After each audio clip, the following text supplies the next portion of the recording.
Let's stop the magic! Let's stop the sun! Welcome to Innovation Insiders. My name is Andy Ford. We're coming to you live from Brado's HQ here in beautiful downtown St. Louis, Missouri. I almost mean that this time. It's almost pretty right now. It's April and God has forsaken us. It is cold and things are awful. But I'm sitting here with two colleagues. It makes it warm and sunny inside this tiny little booth. I'm here with Diane Schumacher, and I'm here with Jeff Berry. Hi, guys. Hello. Good afternoon. So, welcome to our, or good morning, or good Good day, morning. or wherever you are, whatever time of day it is. In this, so this Well, is the culmination of the pilot season for us. And so, if you joined us last week for our first episode of part 2, we talked about some of those things that caught us off guard, some of those things that we expected to hear and heard, some of those things we didn't expect and got in return. And so we had an active listening drill against all 11 episodes that we had, and really gave us a chance to dive in deep and think about our guests and what innovation stories they had and what it meant to them. So thanks for joining us for our second episode that concludes this pilot season. Once again, we're not available today via email live. However, if you would like to get in touch with us, you can feel free to send us an email at innovation@brado.net. You can follow me on Twitter at aford, or you can follow us on Twitter, Brado, at Brado Insight. So once again, we've got a really good, full-packed show for us today. And I want to kick off with one of those things that I think we've had a chance to banty around quite a bit, was favorite show moments. And quotes. And quotes. And so, Diane, I just want to start with you. Is it what's been one moment that really stood out to you? It was really pretty cool. Do I have to do one? Yeah, I start with honestly one. have 3. As usual, I have a lot to say. But, you know, I think part of it was the whole Mitch Meyer learning about cannabis and understand. She called it the new internet. And I never really thought of it that way, but it's at its infancy and it's really exciting, and there's all these nooks and crannies and things that are happening. And then she hit it with this one quote that said, you know, all those moms in the parking lot, at the carpool parking lot, have a vape pen in their pocket and a couple of gummies. I mean, how do you beat a conversation like that? That was that, and the minute Mitch said that, I remember that moment as clear as a bell, is I honestly pictured that drive-through for school. I mean, like pickup for school. That's that yoga pant wearing mom who's That's sitting right. there and just taking a little edge off, or you know that what was the what's the sativa or the indica, like those different strains that we kind of talked about. Which one is the one that calms you down? I don't honestly. Was it sativa? I can't remember which one does what, but the idea of it being part of a morning ritual, which we heard a lot about, like, you know, I do this, I get up, I do my hair, I have coffee, and then I get on my vape pen or whatever it is I'm going to do. So, But it was about finding that feeling of choice, Yeah. right. which was just Well, and blew the my cool thing mind. about it is the innovation in the space, the vaping or the gummies in the cannabis space allow that moment to happen. Yeah. Almost, you know, without anybody knowing it's happening. You're driving away and you pop a gummy or you're doing it. So it's the innovation in the space, because you wouldn't be able to do that because you'd look like Cheech and Chong going down the street, 10 The years ago. smoking car. Right. Yes. But a gummy. Right. A gummy is you know what's interesting, that reminds me of Val Toothman's interview too, is when she talked about like chasing that mood, looking for that enhancement. I think we've heard that a couple of times, is that the mood or the enhanced moment is something that I think a lot of companies are trying to deliver. right. And I think not just trying to, are actually delivering on. So that was a key moment. I love that interview. It was. And think about, brands like Corona, who went from just a clear bottle Mexican beer by putting a lime in it, creating this ritual Right. that created this experience. So there's all these things going on right now in the innovation world that are so exciting, but you think about creating experiences. This cannabis story just blew my mind. You know, the funny thing about those vapes, for example, is that when you look at those things, I mean, and I forget one of the companies we visited in San Francisco was that clean looking, it looked like something Apple produced. I mean, it was a classy Bloom. Was it Bloom Farms? Yep, Bloom Farms. I mean, that you wouldn't, first of all, I wouldn't have known that was a vape No, me neither. until you said, look, that's got a concentrate in it, and this is what it does and delivers. I mean, it's in home in an Hermes bag, a Coach bag, sitting inside Right. a BMW or SUV. It doesn't look out of place And, at all. designed to look like that, right? Designed to fit that moment, too. Yeah.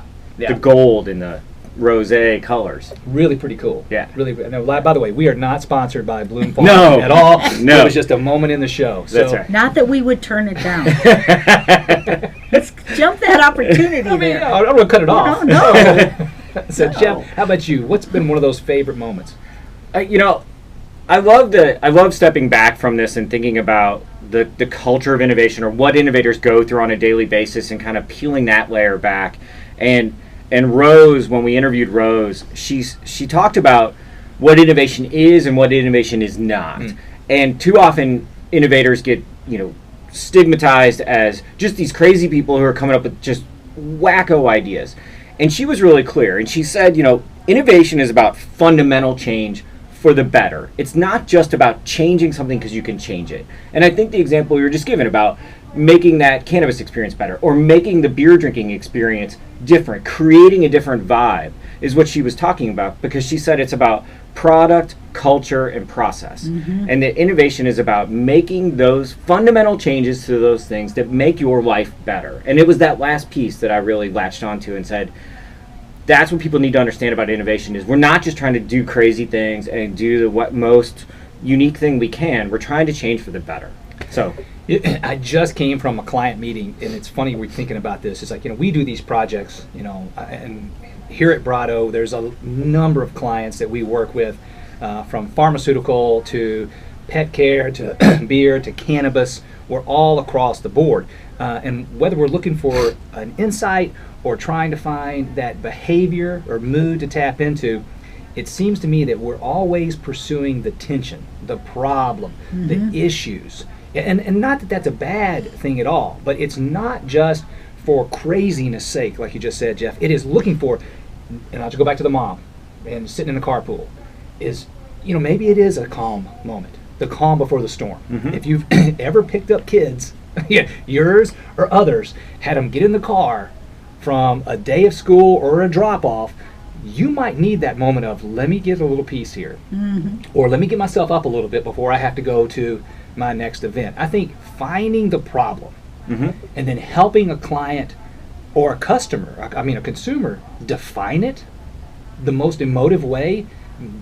We heard a lot of that from our guests this year. absolutely. That's right. Which was kind of neat that they all sort of talked about it in different ways too. I'm going to take a pivot on that real quick, because we often talked about the consumer, their customer, the tension, their problem, but I think we also heard from an innovation point of view, back to your point about culture, is it trying to get ideas through an internal lens.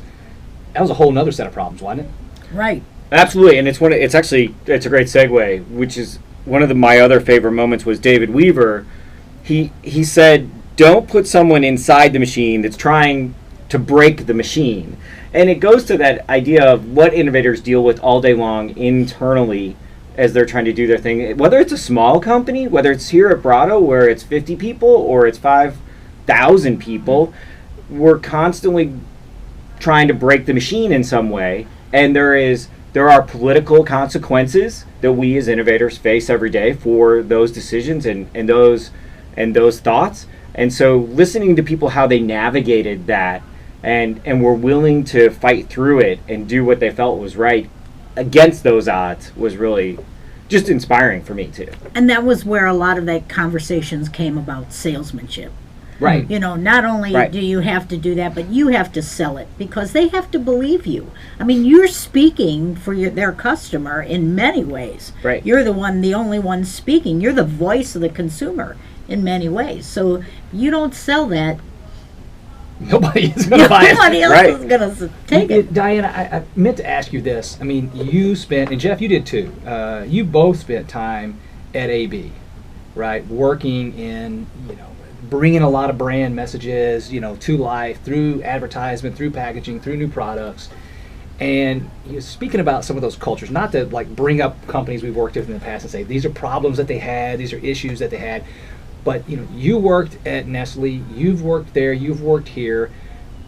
Just from your own personal experience, and not just at other companies, but also as consultants, do you find that you have to navigate carefully the halls of those different companies to find out which is the right trigger or the right key to get the ideas sold?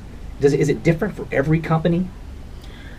Wow, that's a deep question. I don't know if you have to navigate the halls, but I think you have to be able to, just like you do in innovation, to be able to read the situation. I mean, you have to understand who you're talking to. No matter if it's internal or external, you have to understand. You have to get to know them. You have to get in the trenches. That was something that Rose talked about in her anthropological point of view, but you got to get in the trenches, and Mitch alluded to the frat house environment of being in a beer company and being a woman in the beer company, and I can speak to that. In fact, there was a time when they put all the women in innovation. It's like they didn't quite know what to do with us, so they put us all in innovation, and it was quite an interesting thing. But again, you adjust and you work, and that doesn't mean you're not being sincere. It means you understand and you comprehend, and you talk to them in a meaningful way. And using the language that they would use. Exactly. You're nodding your head on that, Jeff. That's sort of similar mindset there. Oh yeah, absolutely. And I think it's less about finding the keys and about finding the right people. Oh, yeah. Because you can go to a particular department. Just say it's R&D, and you're going to have a bunch of no but kind of people, and you're going to. The trick is to find those few that are yes and people. Find them, and they'll take you where you need to go, right? So I also think the culture at different organizations is very different. At Anheuser-Busch, it was very different than it was at Nestle. People at Anheuser-Busch, everybody lined up and said, let's figure out how to make this happen. And have fun. Right, let's have fun, and that was mandatory. Right, we will move heaven and earth to make something happen. It's really interesting too, is that I think that you both talk about understanding the situation that you're in, and then finding those people. And I think somebody in our group said, the crazy ones. You got to Matt. Matt talked about you're looking for, and he was talking about finding somebody who could help moderate for the filament. But it was the same mentality. Is you got to find a yes and in some cases is some version of crazy. It is some version of crazy, and no matter what department you're in. Even if you're in the most linear thinking department, there's a crazy there. Which I think we found all the crazies. This is the interesting thing to me is that the other thing, and I'm going to go to break on this one, but I think it's sort of something that stood out to me was I felt like inherently the people we interviewed were sort of like what I think we just described, is that we went and found those other characters who collected personalities and caricatures of getting stuff done and doing different types of things. They were all collectors of crazy people, and not just crazy in a bad or an outlandish way, but a really interesting way. I mean, that's another common piece that really stood out to me from this, was that everybody was infinitely interested in people. Mm-hmm. So you're listening to Innovation Insiders. I'm here with Diane and Jeff. We are the innovation team at Brado. We're going to go to a quick break, and when we come back, we're going to talk a little bit about the Innovator's Confession. Talk a little bit about some of those things we heard that really stood out to us and some of those tantalizing confessions that we received. So stick around. We'll be right back after these messages. Welcome back. I am here with Jeff and Diane. We are part of the innovation team here at Brado. And when we were going to break, we were going to talk about what has typically been our last segment of the show, which is the Innovator's Confession. Diane, before we get into that, I want to talk about the birth of this thing. Yes. Is that when Diane has helped, as Jeff has, producing the show throughout this season. But when we set it up, I think this was your baby. For the confession? Yeah, talk about that. Yeah, I'm a Vanity Fair magazine junkie. I mean, I do everything online, but I have to have my Vanity Fair magazine. In print. In print, in my hand. It's a beautiful thing. So, at the very end, the last thing they do on the last page of the episode is called a Proust questionnaire. And it's standard questions that are like 30 questions that they ask their guess. And same questions, but I never miss it.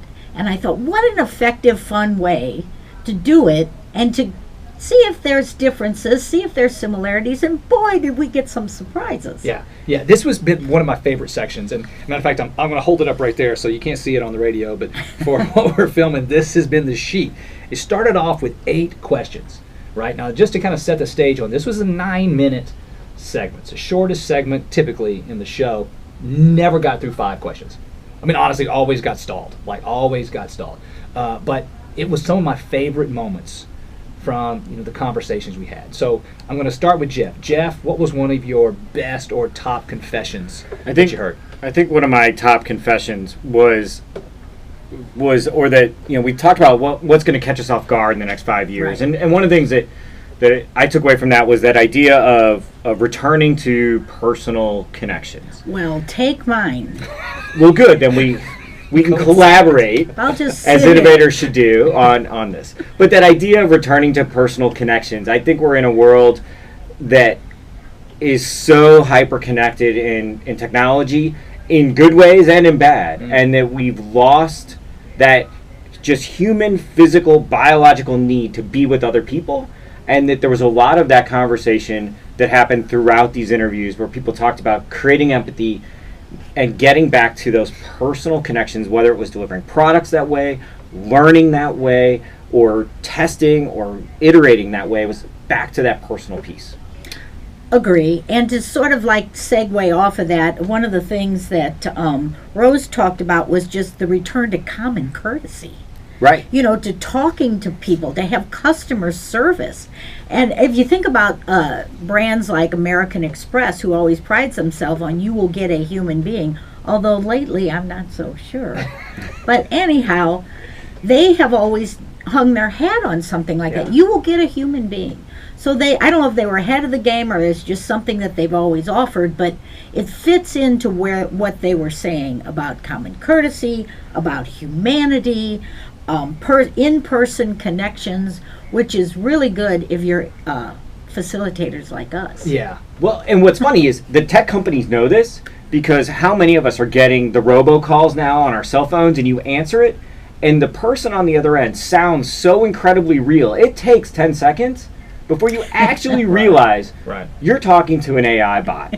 And you're not talking to a human being, or at least, all right, there's my confession is, I think I'm talking to a real person and for the first 10 seconds. But it tells me that the technology companies understand that personal connection has to be there, and they've worked really hard to create it. Are you the kind of kid who, were you the kind of kid who used to call the bank for time and temperature just to hear the voice? Well, yeah, but there was also one that you got sports scores from. Honestly, I'm from a small town. I'm not sure I'm from that small. I actually kind of miss that. I remember. Time and temp. Yeah. I ask Siri every day what the weather is. I like the voice. I like to the personal connection. By the way, I've changed Siri's voice, so I don't have that annoying. I apologize to our audience for these pathetic individuals. How sad you two are. Oh, yeah, we're sad. I like it. Here's my counter to that. Yeah. Is that I absolutely agree that's what I heard from our interviews. But I think built into that is the zig when everybody else is zag sort of mentality. Is that I think in the realm of big data, you just talked about NLP, natural language processing, and AI and all that, tech coming into real personalization, I think innovators naturally go, what's happening over there? I'm going to look to the left. Everybody else is staring right. And I think, by the way, that's the reason they're in the job they're in, is that they are constantly going, it can't all just be, right here. There's got to be a counter to it as well. And yet a lot of them complimented the idea about nowadays the amount of data available is phenomenal and very helpful. Agreed. They weren't anti-tech as a tool at all. to support what we do. No, they weren't anti-tech at all. But I agree with you. I think that the idea of personalization, of real people being involved, is sort of ironic when you think about 7 billion plus people on the planet, and something that catches us off guard is real relationships. And that catches us off guard, but it was, sort of revolutionary. And it also comes back to the fact that at the end of the day, the real human being is the one that's going to lay down a credit card and buy whatever it is. Yeah. Technology's never going to buy things from one another. Or will they? That's right. Okay, Hal. Well, I don't know. Diane's got her tinfoil hat on. I'm looking the other way. Right? You're zigging and zagging. I am. So one of the things that I also wanted to touch base on this, and one of the questions we asked that I thought netted out on some pretty interesting and differentiated results, was what are the top 3 words to describe an innovative individual? Now, for me, I heard things like disruptive, continuous improvement, which is not one word, but I think we gave them some license to do those things. I expected to hear some of the same terms over and over, but I don't feel like we really did. No, and in fact, I had some things here like fearless. Go after that idea, sell it. When you get a no, turn it around, redress it, and get it back out there. You know, that plays into the persistent or the passionate. In fact, Rose said, you have to have the energy to keep running even when they have billy clubs and they want to beat your head in. So how great is that? And bullheaded, moving the needle forward. To be the first through the door, you always get the worst of it.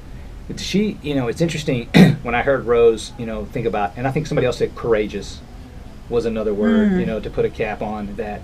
And, to hear you guys talk about being the person who's selling that, the same, thing that we've heard Mitch say, but you guys talked about it in your own careers, knowing that selling an idea requires a little bit of sticking your neck out.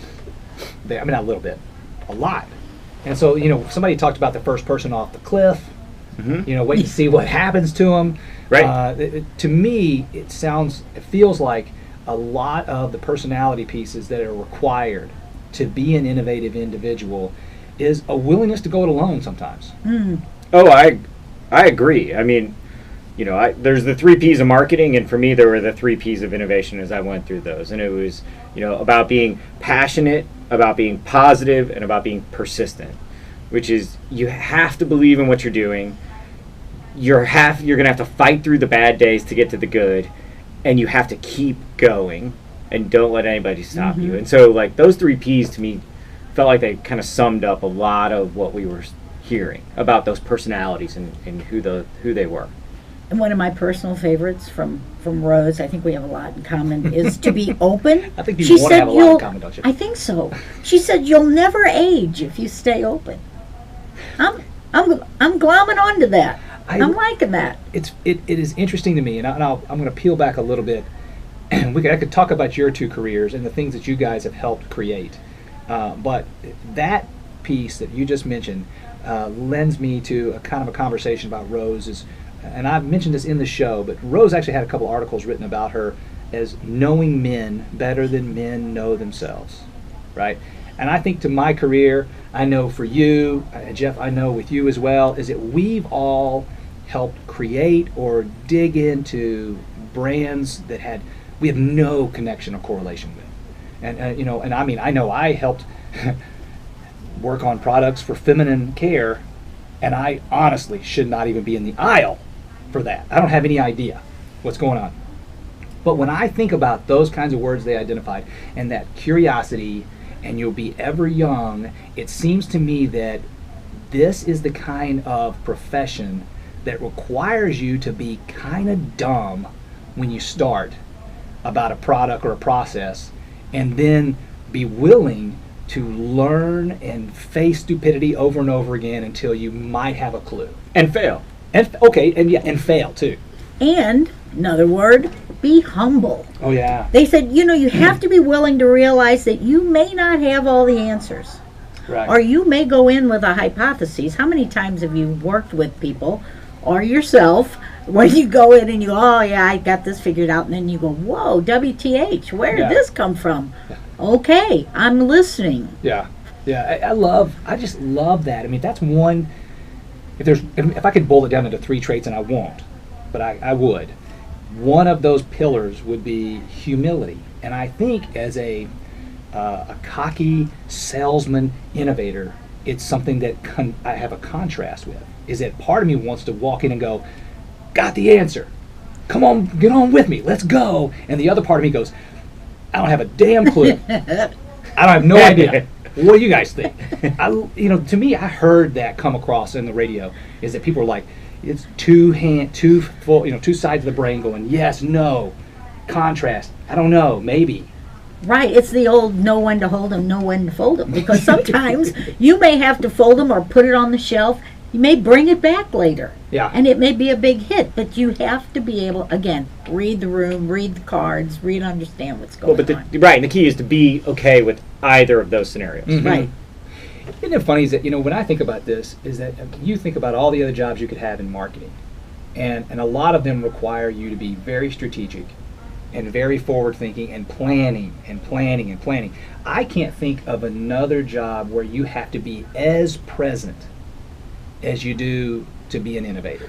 It's funny you say it. We used to have this conversation all the time when I was at Nestle in our innovation group, and the conversation was, once people got onto the innovation group and spent a couple years doing that, the idea of going back to brand management was just horrific for them.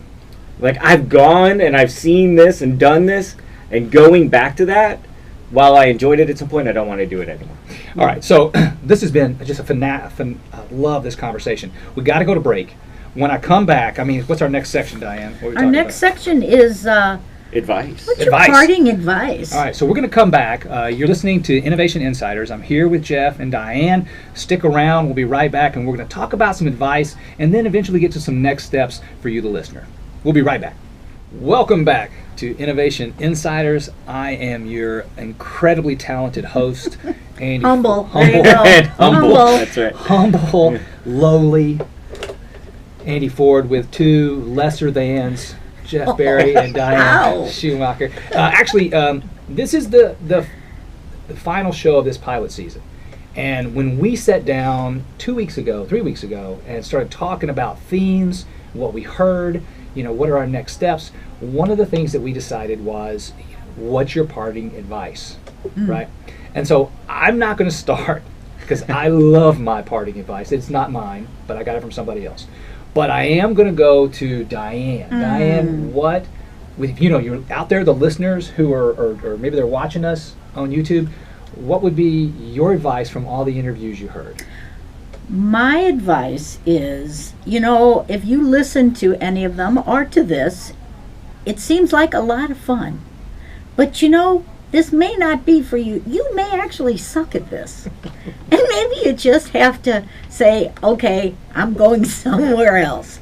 Because you have to be, we talked about some of these words, thick skin. I'm talking about the negative now because we've talked about some of the great part. But not a quitter, passionate, courageous, but most importantly, empathetic for your target, especially, whether internally or externally. You have to really have some love of them. I forget, I gotta find this one quote, but Brody said, I love people, I love puzzles, I love problems. Oh, yeah, that was good. And I thought that That's was 3 Ps. awesome. There you go. Yeah. That's not your quote, is it? No. He had No. the 3 Ps earlier. He talked Okay. about, but I like the people, the problems, and the puzzles, and I want to build on that. And one of those things that it's just not for everybody, and I think one of the main reasons it's not for everybody is because it's messy. That's right. Yeah, it beats you up. It's like being an actress. Well, think about the number of projects where, and I won't even mention client names from our point of view, but you just can't walk in and say, we're going to repeat process A. No, it's a complete, depending on who's in the halls, the consumer that we're talking to, the issues that we're facing, and we may need to break something, fail, stand back up and go, man, that was a pilot that didn't work. Right. And some people don't, I'm pointing, some people can't handle that. Some people like the idea of, this is the process I go through. Yep. And that process begats an outcome.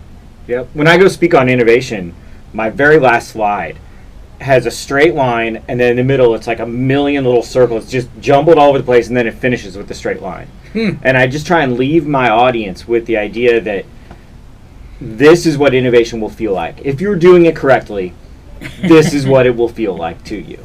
It's not going to be point A to point B. It's not a linear process, and if you assume that it is, you've probably done something wrong, or you Right. haven't pushed hard enough. Right. So that's how it's going to be. This might not be incredibly comforting for all of our clients if they came in, if we said, hey guys, guess what? It's probably going to get messy before it gets better. But in all honesty, you have to have that personality that's willing to say, I don't know. Let me talk and find out what people want, and then we're going to try something, and then move forward. Yeah. But to counter that a little bit, I think we find positivity in that too, because like we run a drill called Chaos when we do ideation, and people like that drill. It gives them permission to get messy in the middle. Yeah, we've done that a couple times where it seems like even the words you use and say chaos is that people go, okay, well, there's my license. I'm going to go out and try it. Right. It gives me permission. Jeff, your parting advice. So my parting advice after listening to all this was I just said, hey, you're going to have to be Optimus Prime, like that Transformer. And I think, we all learn something I try and learn something from every day and every interaction I have. And from all these innovators, I learned about myself that I have to be transformative throughout the course of any project, throughout the course of my life as an innovator. That I have to be creative one moment, and then I have to be, linear the next, and then I have to transform into a salesman who can speak eloquently about an idea and bring it to the masses in a way. And I hadn't really contemplated that before we did this show, and it was just really clear to me. So my advice to everybody is be prepared to be Optimus Prime and transform throughout your career as an innovator and throughout every project and throughout every day that you go through this. I think that's great advice. Both these pieces, I thought when you said Optimus Prime, you were going to say you need to make shitty movies like Michael Bay. No. That's good. I'm glad that was not your advice. No, make millions like you did. Yeah, I would like by making. That's the upside. That's the upside. That's right. Of that, it's interesting though. I think about that Optimus Prime piece, and when I tell people and they ask what I do, like for a living, I don't know about you guys, but if you're an innovator and people ask you what you do, if you actually tell them what you do, typically you get one or two responses. I didn't know that was a job. Was one I didn't know that you could do that for a living. And number two, it is, what you mean, like who, what, like for big companies you do focus groups? Yeah, like you help what, and so my job is, my title says innovation, and that word means so many things to so many people, is that I often find myself really describing who I am by describing what I don't do sometimes. And it's looking for that opportunity to say, no, this is where we capitalize on a shift in culture or a need to understand or a movement toward, X, Y, or Z. And yes, that's something you can actually do. You got to be moldable. You got to be ready to roll. So my advice, and this actually came from a direct quote from Ruben Alcaraz, who works at Purina, and he talked about himself and his own pursuits, and his recommendation more or less to other people was to weaponize your curiosity. And I immediately, not to pander, but I immediately thought about, one of our owners, Bob. Bob talks about following his dreams and pursuits and always wanting to be relevant and always meaningful and what he's doing, and when I think about what we do and how we do it. And if you can weaponize your curiosity, that innate need to fill a niche or become somebody new or do something, this could be a career for you somehow. Well, and if you think about how we started with one of these questions, how did we get here? Yeah. God knows how I got here. A good point. I was a theater major who decided I'm never going to make it. So I'll work for a beer company. That'll be fun. So I went in there, and then I started looking around and listening to these people who were creating all this stuff, and I thought, I think I like this. I think I can do this. And I had this great mentor who threw me a bone, John Newbold. I will thank you forever. And it was like, they gave me O'Doul's because nobody wanted it. And I took it, and the next thing you know, I went into other brands, went into innovation, went into international, which is like a whole other can of worms when you're talking about different things to do. But, don't not open your eyes to what's available out there and what it's all about. I never would have thought I would have ended up here. I think that to that point, this is not for everybody, but I think it is for and I'm not going to say the bold, because I'm not trying to build up our careers like we're out there, exploring the known universe. But it's not for the meek either. No. And I will say is that, from the 11 conversations we've had, not just one, but a consistent theme is those people couldn't put a point at the beginning of their career and draw a direct correlation to where they are today. They all got there through various ways and means and methodologies. And my argument is, I don't know if you find this job or this job finds you. That's an interesting point. I think it finds you. If I look back on my career and how I ended up in innovation, it was by happenstance in some level. I was, that orthodoxy breaker and ended up being sidelined away from those orthodoxies and found my home with the island of misfit toys who could do those same things. It's funny though, is that I really enjoyed sort of this reflective conversation that we have had, looking back at these interviews with these 11 really unique individuals, and I've thought a lot about, like, my kids, or you'll talk to kids in college, right? And we were talking about this the other day. I've had moments where somebody said, "Hey, would you come talk to these college kids?" Honestly, one of my least favorite things to do. Like, literally, just this is personal, don't like talking to people who have nothing to lose. I really enjoy talking to a group of people who have money on the line. They need, the brand to deliver something new and different. When you're sitting there, pie in the sky and the world is your oyster, you don't give a shit. You don't care enough to get scared into something. It's like my dad used to say. My dad was a pastor. He said, "You can never reach anybody at a wedding, but you can hit everybody at a funeral." So I think about that the same way, is that you've got to have some level of investment. And that might be the part about the job that we didn't hear, that I really wish we could have dive in more, is that when you find a brand has got nothing to lose or everything to lose, those are pivotal moments for innovation. You guys agree, disagree? But don't parfait your way out of it. Can't parfait your way out of it. I can remember a very specific moment in my career where somebody was asking me what I wanted to do next, and it was right after, if you'll recall, Toyota had this massive recall and this huge PR problem maybe a decade ago. And I said to the person across the table, I said, "I want to go work for Toyota." And they looked at me like, "Are you crazy?" And I said, "No, this is an incredible opportunity to help a brand overcome a challenge like none other. Who wouldn't want to be part of that?" And the answer is probably most. But I also think it's an opportunity where you may find that the majority of people are willing to take risks. Right. Where sometimes, if everything's going along great and you're kind of playing with what you're going to do with the brand, you got to be careful. Should it be a font? Should it be block? Should it be little tweaks? But it's when you've got nothing to lose, people are willing to go, "Let's try it." Yeah.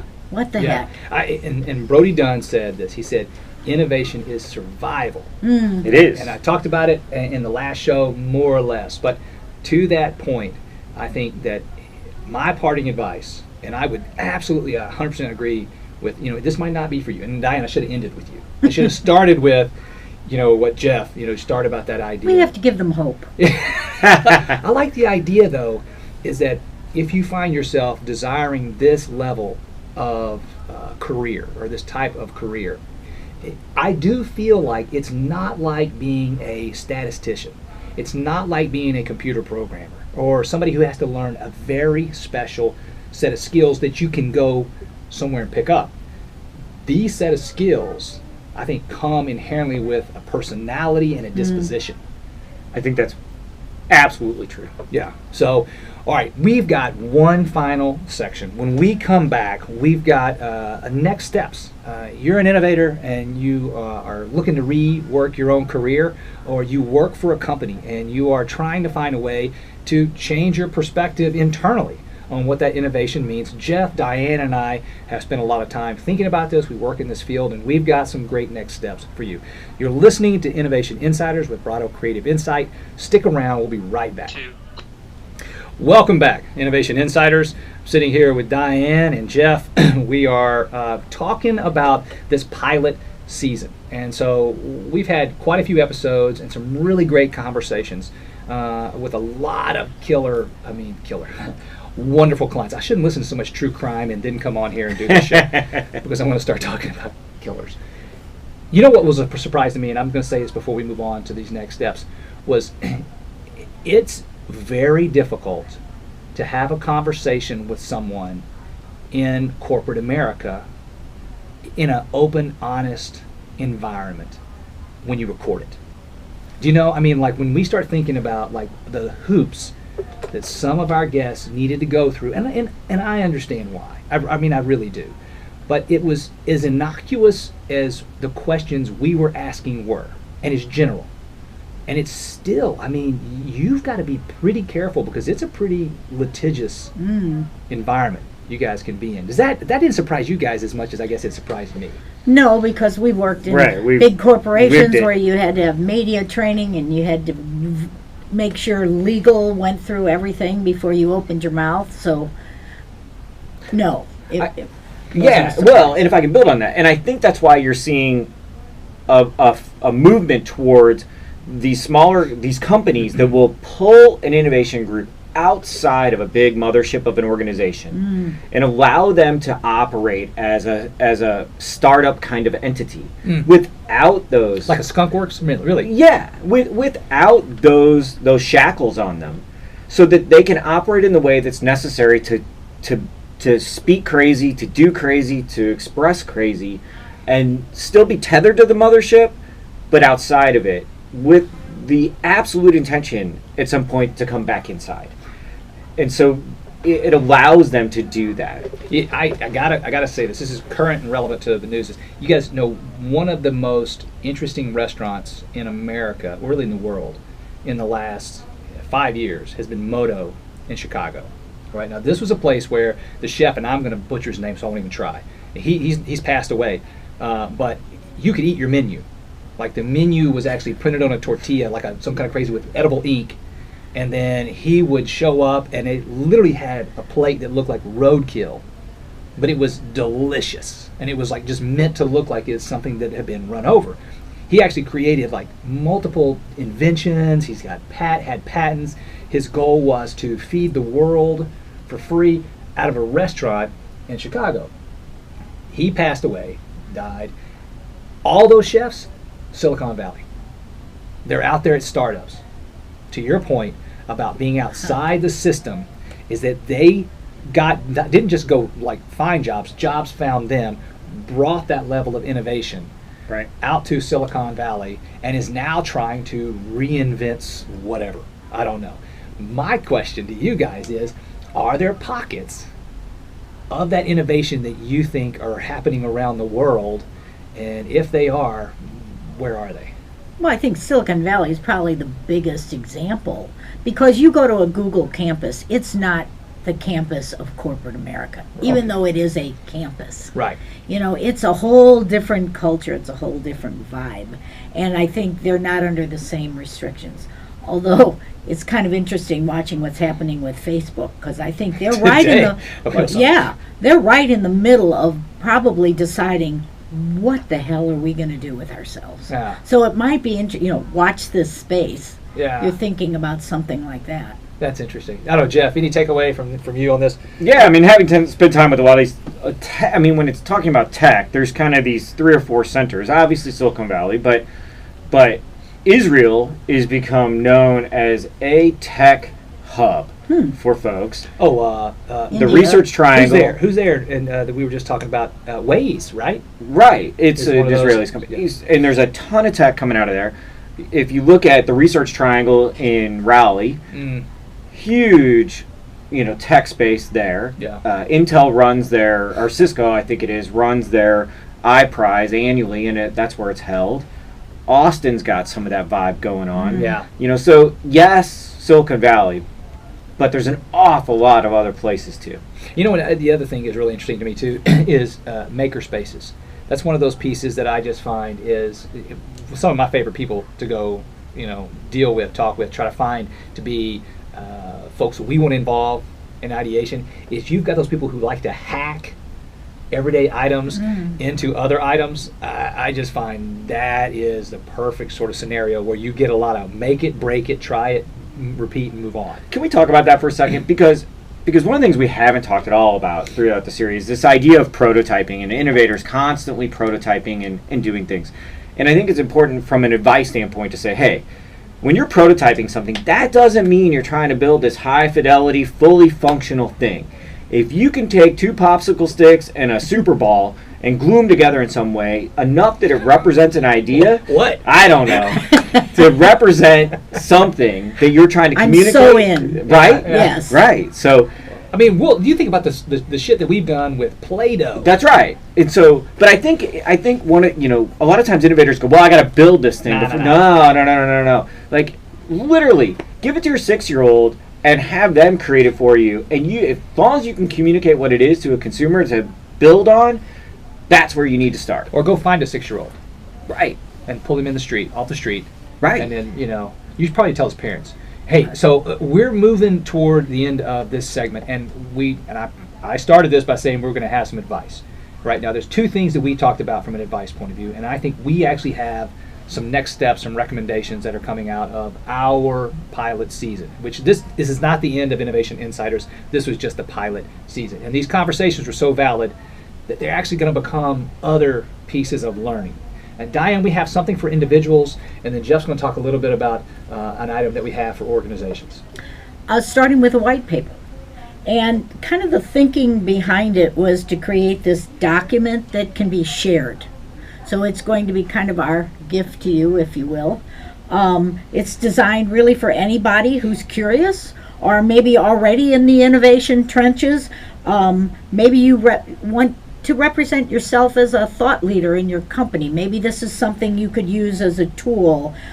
Ultimately become an annual resource as this process moves forward. But my biggest challenge right now is to keep it under 1,000 pages because there was so much wisdom, if you will, to find the commonalities, but yet the spectrum of these nuggets of brilliance that just might work for your organization, our organization, anybody out there listening. So that's going to be happening, in the next really few weeks. I'll get on it, Andy. And look for an email that's going to be coming out with that information in it. If you don't have an email, I can't encourage you enough right now to send us an email. We'll add you to that list. It's innovation@brado.net. And we'll put you on that list for that white paper, but we'll include you in that consideration for something that would help maybe your organization. Jeff, talk a little bit about that if you don't mind. Right, so innovation@brado, BRADO.net. Send us an email so that we can add you to that list when we start communicating.